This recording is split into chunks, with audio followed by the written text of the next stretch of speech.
they call her to come because somebody advised them that this woman, if you engage her, you can defame the Buddha. But they also didn't know what to do. So they just called her there, and then she stood there, and they stood there, and they didn't know what to say.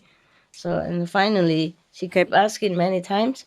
So they say, okay, do whatever you can to defame the Gautama, the Buddha. So she says she will do it. Woman, clever. Yeah. From that time on, she employed all her skills in the arts of a woman, to effect her purpose. When the residents of Savatthi were returning from Jetavana after listening to the Dhamma from the Buddha, she would put on a cloak of red color and bearing perfumes and garlands in her hands, would walk in the direction of Jetavana. Okay? The followers and the disciples of the Buddha were walking from Jetavana to go home. And she, this woman, so-called nun, wearing a red coat, meaning very, very opulent, very eye-catching clothes and perfume and flowers and decorating makeup herself, was walking opposite direction to Jetavana, understand, to where the Buddha resided. Now you probably understood already what's going on. And then the people, of course, asked her, where are you going at this time of day? She said, what business is it of yours where I'm going? Say, mind your own business. She didn't even answer. And then she would reply that. And then she would spend the night near Jetavana at the monastery of the sectarians. And early in the following morning, when throngs of lay disciples were coming out of the city for the purpose of rendering the morning greeting to the Buddha, she would wend her way back and re-enter the city. As if she stayed the whole night in Jetavana Park, but she didn't. She stayed in a temple of these sectarian jealous teachers, yeah. So people ask again, where have you spent the night? People ask her. So she say, it's not your business where I spent my night. And then she just left again. So after the lapse of a month and a half, she kept doing like this. Yeah. Whenever they asked her this question, she would reply, I spent the night at Jetavana alone with the monk Gautama in the perfume chamber. Yeah. Perfume chamber is a place where they build specially for the Buddha alone to stay, apart from other monks and people. So she says she spent the night with Gautama the Buddha in his perfume room. Yeah. So after 1 month and a half, then she replied like that. Before she just say, no, none of your business. But after a while, 6 weeks, she said, I spent the night with the Buddha. She didn't say the Buddha, she says Gautama the monk. Yeah. And by her answer, she caused doubts and misgivings to spring up in the minds of those who were still worldlings, meaning the ones who were not truly enlightened yet. They were not very highly enlightened and not very diligent in practice in order to perceive inside knowledge, not just by hearing, but knowing intuitively inside, or by vision, or by wisdom, knowing that it's not true or it is true. So they listen to her. These kind of people, easily swayed, yeah. Faith is not firm, enlightenment little, ego big, ignorance bigger. So they kind of doubt it now. They felt like believing in her something, somewhat. So these people were still worldlings, meaning they were not saintly yet, even though they were monks, even though they followed the Buddha, but they were not above the world level yet, not above human level yet. They call them worldlings. So these worldlings had doubts in their minds, so they said to themselves, but who wouldn't, huh? Who wouldn't? This is too obvious, right? The way she was doing was too obvious. Who wouldn't believe, right? It doesn't matter, saint or not saint. Maybe people was thinking like that, huh? Okay, so they said to themselves, is this true or is this false? When 3 or 4 months had gone by, she wrapped her belly about with bandages to create the impression that she was pregnant. And dressing herself in a scarlet cloak, she went about saying, I have conceived a child by the monk Gautama. Thus did she deceive utter simpletons, stupid people. When 8 months or 9 months had gone by, she fastened a disc of wood to her belly, drew a cloak over it, and produced swellings all over her body by pounding her hands and feet and back with the jawbone of an ox and pretending to be physically exhausted.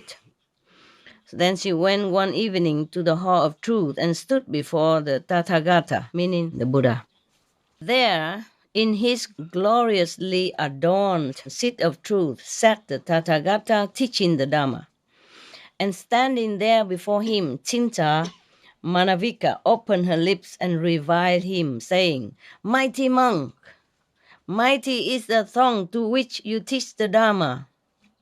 Sweet is your voice, soft are your lips. Nevertheless, you are the one by whom I have conceived a child, and the time of my delivery is near at hand. But in spite of all this, you make no effort to provide a lying in the chamber for me, nor do you offer to provide me with ghee or oil and such other things as I need. And failing yourself to attend to your duty, as a father. Neither do you say to any one of your supporters, the king of Kosala, or Anatapindika, or Visakha, your eminent female disciple, do for this young woman what should be done for her. You never said anything like that. You know well enough how to take your pleasure, but you do not know how to look after the child you have begotten. So thus she was reviling the Buddha in the midst of the congregation, in the public, at that time, in the public. Even as a woman with a mass of dung in her hand might seek to defile the face of the moon. Maybe just useless, that's what I mean. How can you defile the face of the moon? Today is a good story because we have moon festival. I did not think like that, but it's a proper story, huh? Moon story. Yeah, okay. So the Tathagata stopped his discourse and like a lion's roar, he cried out. He yelled out. Normally the Buddha doesn't yell, but he probably was upset or angry as this lies. So he roared like a lion, saying, Sister, as to whether what you have said is true or false, that is something which only you and I know. He didn't even deny it. Yeah. But this is the thing, Buddha behavior, they behave like that, very noble. He didn't say, no, you tell lies, you woman, you wicked, you do not say things like this about me. You know it's not true. He didn't say that. He said, whatever you said, true or not true, only you and I know. And he meant to her that she knew it was not true. And he knew it was not true. But he didn't deny, he didn't kind of like trash her or anything. So noble, eh? In front of the whole assembly of lay disciples, monks, and nuns, and kings, and everybody. He said nothing like that. So she said, yes, mighty monk, but who is to decide between the truth and the falsehood of what is known only to you and to me? She mean, how can we tell anybody else? Huh? Everybody else should know about that. So at that moment, Saka, the god, the lord of the 33 gods in the 33 pleasure heaven, his seat suddenly became hot in heaven. It's just a sign of something wrong in the world, some connection with him somehow. So he felt heated, his seat. So therefore he pondered the cause and became aware of the following. Cinca Manavika is falsely accusing the Tathagata. Tathagata is one of the titles, the Buddha, okay? Yeah, meaning thirst calm. So he said to himself, the god Sakka said to himself, I will clear up this matter. So he set out with 4 deities for his assistance from heaven. And these 4 deities, his assistants, turn themselves, stretch your legs, man, stretch. Turn, stretch correctly. Don't worry about the Indian custom with the guru and stretching leg in front of the guru. Nothing. Don't worry about it. I'm not Indian, so you're free. In the Indian custom, you don't stretch you don't put your legs toward the guru.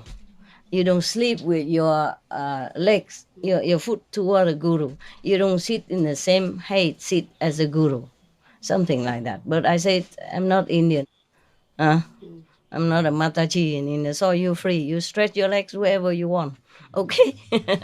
Be comfy, because it's not comfortable sitting long on the floor. I'm sorry, we cannot provide any more than this. Yeah, all right.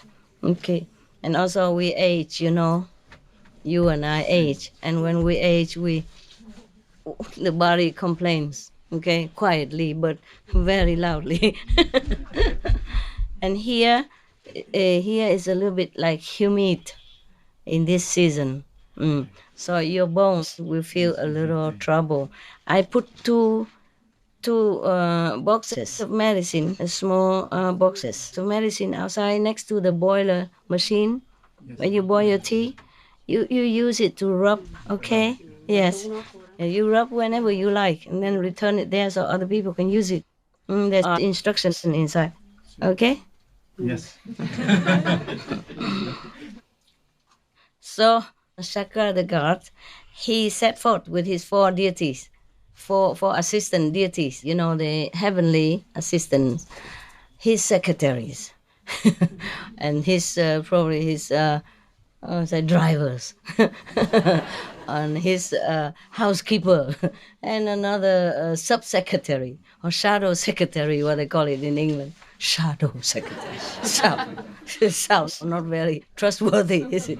Yeah. In America, they say vice secretary, but shadow secretary and even shadow minister. Oh, I thought this is what a name, huh? It sounds dubious, It sounds scary. All right, then. So he went down with the 4 shadow sub-gods, yeah? And then these 4 deities, or devas, or whatever, they change themselves by magic power into mice, rats. Okay. And with one bite of their teeth, they came down, They came down from heaven, all the way down to where the Buddha sat. And they turned themselves into mice. And then with one bite of their teeth, these little mice severed the cords with which the disc of wood was fastened to the belly of the woman. Yeah. At that moment, the wind blew up the cloak, which was wrapped around her, and the disc of wood fell upon her feet, cutting off the toes of both her feet as well. Okay. Thereupon, the multitude cried out, "A hag is reviling the Supreme Enlightened One." So they spat on her head and taking clods of earth and sticks in their hands, drove her out of Jetavana, where the Buddha was. The Buddha didn't say anything, but it just happened like that. Yeah. Okay. As she passed out of sight of the Tathagata, the great earth split apart. An abyss opened under her feet and flames shot up from Avicii hell.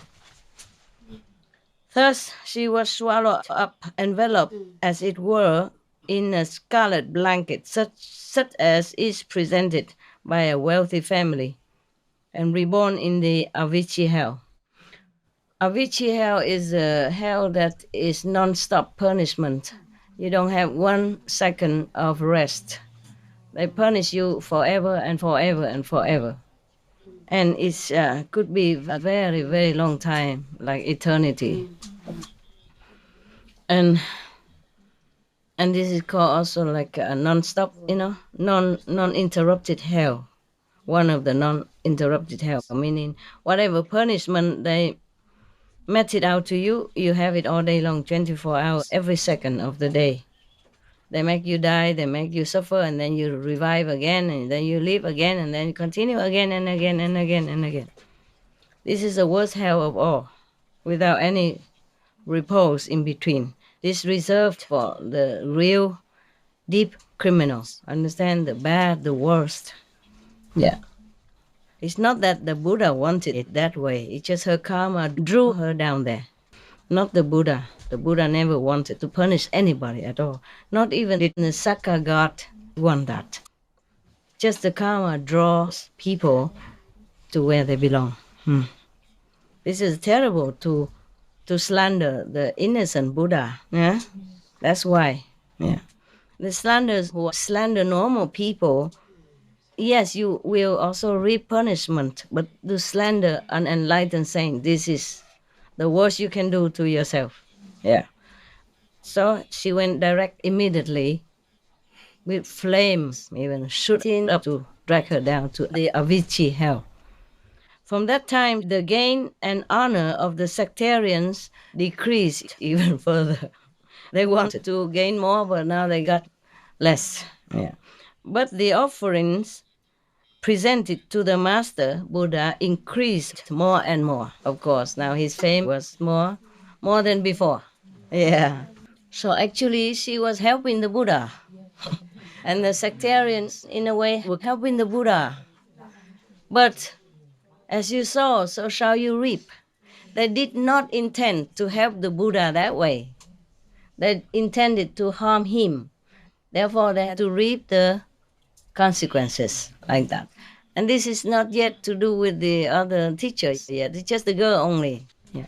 Because she's the one herself thought of this scheme. You see, they also did not tell her what to do. They also didn't know what to do to defame the Buddha. But she herself, though being a nun in the Brahmin sect, is also very noble, thought of this way to really slander him, degrade him in front of the multitude. This is a terrible sin, understand? To slander someone and dishonor his reputation is just as bad as killing him, or worse, especially when that person is an enlightened saint and doing nothing harmful to no one, just preaching good and reminding people to do good or teaching them a liberation path. You see? That's why.